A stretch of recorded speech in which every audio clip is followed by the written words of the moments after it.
시가총액의 상단이 뭐랑 가장 일치했었는가를 보면 그 회사의 매출과 가장 많이 일치를 합니다. 작년에 엄청 수주 많이 받았다고 좋아진다고 하고 있는데 아직까지 그 배들 만들지 않고 있어요. 20년, 21년, 22년까지는 조금 답답한 매출을 보이고 있습니다. 내년에는 모든 조선업체들의 이 매출이 이제 그 박스권을 뚫고 다시 올라가기 시작을 하게 될 예정입니다. 수주 잔고도 워낙 빵빵한 게 있고 지금 뭐 운임이 많이 빠져가지고 대단히 엄청나게 안 좋다고 느껴지시겠지만 지금 발주하시면 한 26년 말 정도에 받으실 수 있습니다. 조선업체들이 이제 저희가 국가가 어쨌든 작년 한 11월부터는 장이 워낙 안 좋아서 그때 대비해서 지금 저희가 상대적으로 계속 아웃퍼폼을 하고 있어요. 근데 그 기간 동안 이제 과거에는 그래서 주가가 어느 정도 갔어? 이 질문이 이제 중간에 한 번씩 나오는 건 조선이 이제 주가가 좀 올랐다고 판단이 돼서 이제 목에까지 찼다라고 느꼈을 때 저희가 투자자들한테 가장 많이 받는 질문이거든요.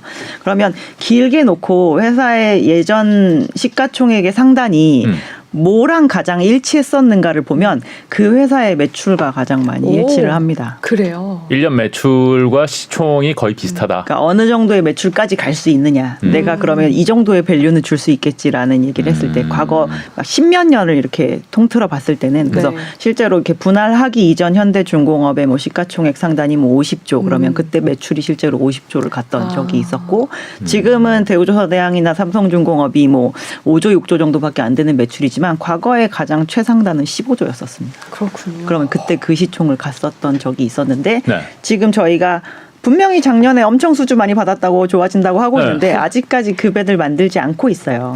그래서 매출 반영이 안 되는군요. 그러면. 20년, 21년, 22년까지는 조금 답답한 매출을 보이고 있습니다. 수주가 분명히 됐는데 수익으로 왜 실현이 안 돼? 라고 생각하는 구간이에요. 그래서 가다 보면 계속 이게 상단을 치고 저희가 도로 내려오고 또 내려오고 매출이 안 나오네. 업황이 정말 좋아? 라고 질문을 하고 이제 이런 상황이 반복이 되고 있는 거죠. 근데 내년에는 모든 조선업체들의 이 매출이 이제 그 박스권을 뚫고 다시 올라가기 시작을 하게 될 예정입니다. 수주 잔고도 워낙 빵빵한 게 있고 지금 뭐 운임이 많이 빠져가지고 대단히 엄청나게 안 좋다고 느껴지시겠지만 절대적인 수준에서 해운사들은 지금 돈을 많이 벌고 있어요. 그래서 이 지금까지 발주해 놓은 막 선박들을 다시 못 가져갈 것 같아요. 이런 얘기를 할 정도의 시황은 아니거든요. 그래서 그쵸. 분명히 가끔 이제 주문해놓고서 받아가세요. 그럼 안 가져갈래? 뭐 이런 그런 케이스도 예전에는 상당히 많이 발생을 했었는데 이제 그거를 걱정할 단계가 아니라고 봤을 때 수주 잔고를 보면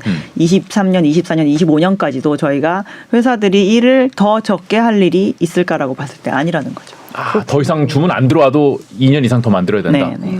제네시스보다 더 뽑기 어려운 게 배우네. 그렇죠. 지금 발주하시면 한 26년 말 정도에 받으실 수 있습니다. 그럼 마진율이 얼마나 돼요?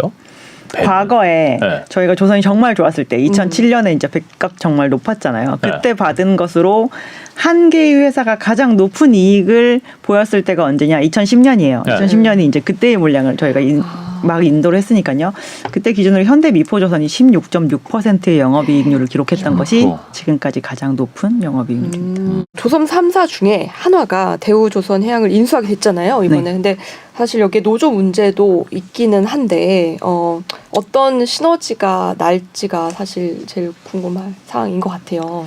어떻게 보시나요? 일단 노조 문제가 현대중공업이 인수하겠다고 했을 때만큼 심각할지에 대해서는 저는 조금 아닐 거라고 생각을 하는 편입니다. 문제는 항상 동일한 경쟁사가 인수를 하는 케이스와 이제 그 기존에 그 업을 하지 않고 있는 다른 베이스를 가지고 있는 그룹에서 인수를 했을 때 저희가 이제 앞전에 걱정을 하는 부분은 그거잖아요. 비슷한 회사가 인수했으니까 구조조정. 과연 구조조정이 없이 지나갈 수 있을까? 이제 이거에 대한 우려를 되게 많이 하는 건데 그런 부분에 있어서는 좀 직원들도 안정감이 있을 것으로 보고 있고 저희가 지금 이 산업 자체가 정말로 오랫동안 구조조정 걸쳐서 좀 회생이 되려고 하는 시점이잖아요. 이럴 다이어트 했죠. 네, 다이어트 너무 해가지고 그래가지고 이제 너무 힘든 상황을 견뎌서 이제 좀 나아지려고 하는 상황인데 이럴 때는 이제 민간 회사가 정말 자율 경쟁하듯 나가서 해야지 경쟁력이 더 부각이 될 수 있을 거라고 보기 때문에 사실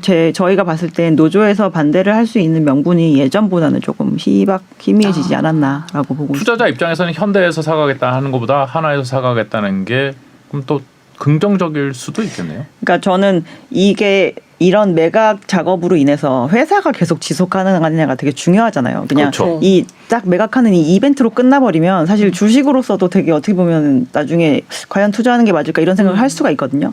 그러면 이 매각의 형태로 인해서 회사가 정상화될 수 있는지의 그 상황으로 봤을 때 저희는 뭐 정상화 가능성이 좀 충분히 높다고 보고 있습니다. 그렇군요. 한화가 예전에도 살려고 그랬었잖아요. 네, 2008년에 돌아왔네. 2008년이면 그때 더 비싸게 살려고 그랬죠? 6조 불렀습니다. 6조. 이번에는요? 2조. 어우, 한화 입장에서는 네. 굉장히 좋은 그러니까요. 딜이세요 이번에. 부채는- 댐댐.